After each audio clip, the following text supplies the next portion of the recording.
Tan lluvias, tiene un considerable aumento de dengue.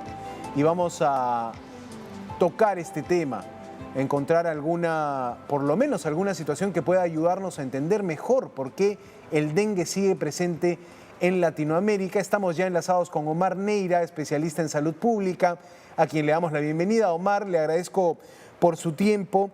Primero la situación en el Perú y después una mirada regional.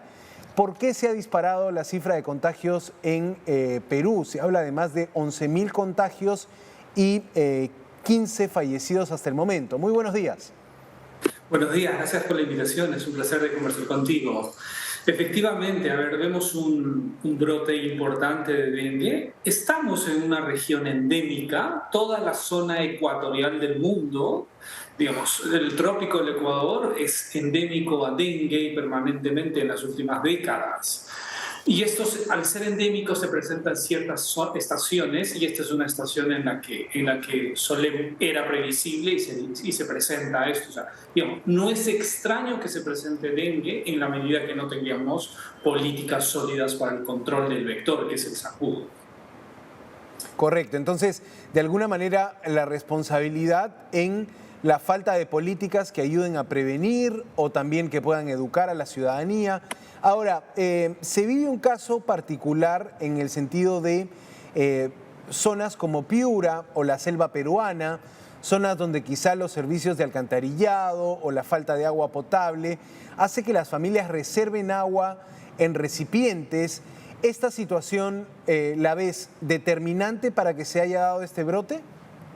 Definitivamente. Mira, lo que tú acabas de tocar es un punto central si a nuestros políticos y a la sociedad le interesara la salud. ¿Por qué? En 2023 es inconcebible que no tengamos agua potable en el 100% de la población. Esa es una política central de salud pública. ¿Por qué? Lo que tú acabas de decir. ¿Dónde depositan los huevos, los zancudos? En aguas limpias. Generalmente son en las familias que acumulan recipientes porque no tienen agua potable. Es elemental. Y entonces, al no tener agua potable, es, entre comillas, un caldo de cultivo para que ahí se presenten los huevos, se depositen los huevos.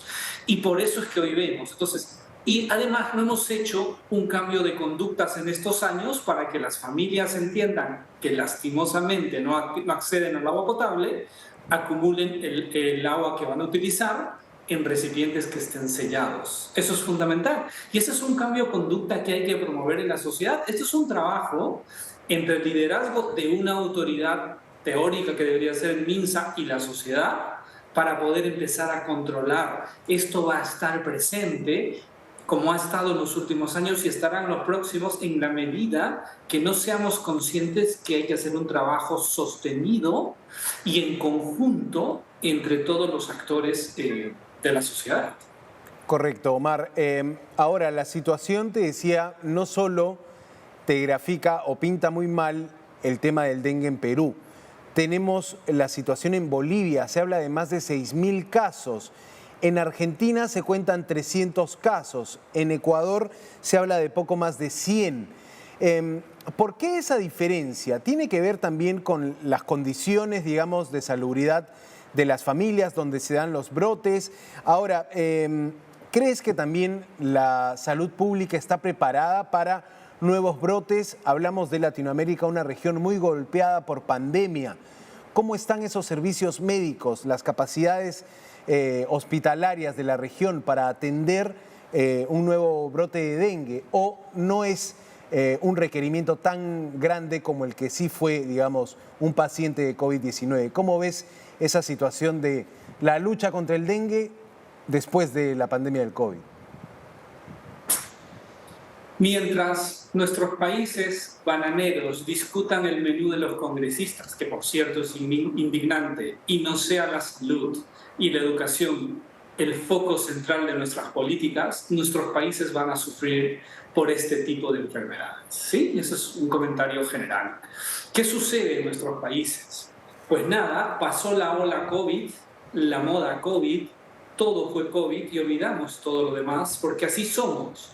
No somos capaces de plantear políticas serias para que tengamos digamos, un manejo adecuado de este tipo de vectores o enfermedades o virus o bacterias. Si bien es cierto, Ecuador, Perú son zonas más tropicales donde el riesgo es mayor porque estamos en una zona ecuatorial, se están presentando casos también en los extremos, no solo en Argentina, se están presentando casos también en Norteamérica, en otras partes del mundo, pero son aislados.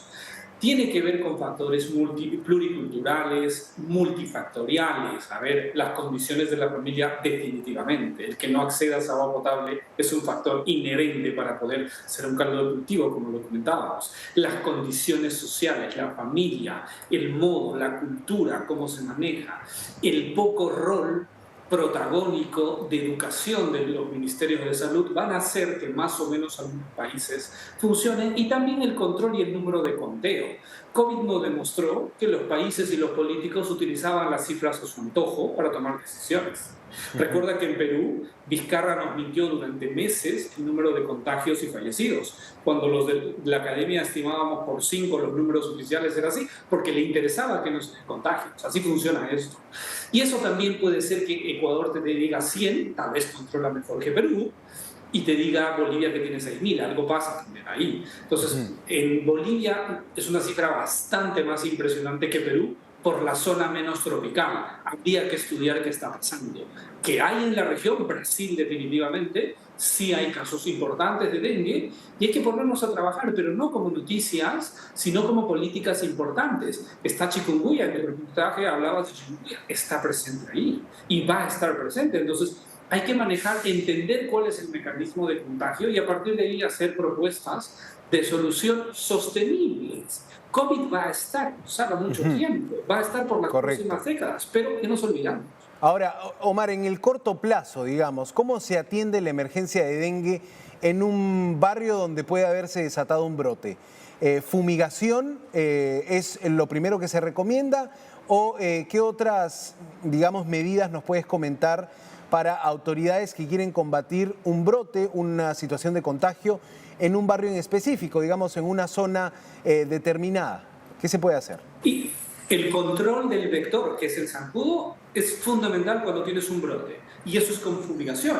Y explicarle a las personas que a veces tienen reticencia para poder permitir que las autoridades entren a fumigar, que los químicos con los que se utilizan, cuando son bien utilizados de forma adecuada, con los cuidados necesarios, no generan mayores riesgos de esa manera al ser humano. Pero es fundamental. ¿Por qué? El riesgo es mayor que tú te contagies con dengue, porque el dengue sí puede ser mortal. Si tú eres un paciente con ciertas condiciones, puede ser mortal. Entonces, lo fundamental en este momento es fumigar y pedirle a las familias que todo recipiente que contenga agua limpia, que es el que utilizan para sus quehaceres y alimentación, estén sellados o cerrados.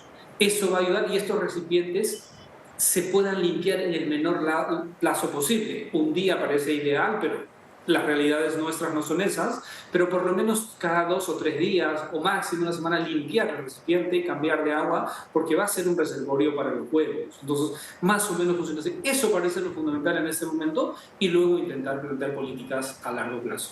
Omar, recuérdanos qué ocurre con el cuerpo de una persona que empieza a presentar síntomas de dengue, digamos. ¿Cuál es, por lo menos, una primera alerta que se da en el cuerpo? Entendemos que la fiebre está presente en un potencial caso de dengue, pero se habla de otro tipo de síntomas. Recuérdanos eso para que también la ciudadanía tenga a la mano estas formas de detectar que puede estar siendo o que puede haber sido contagiado con dengue.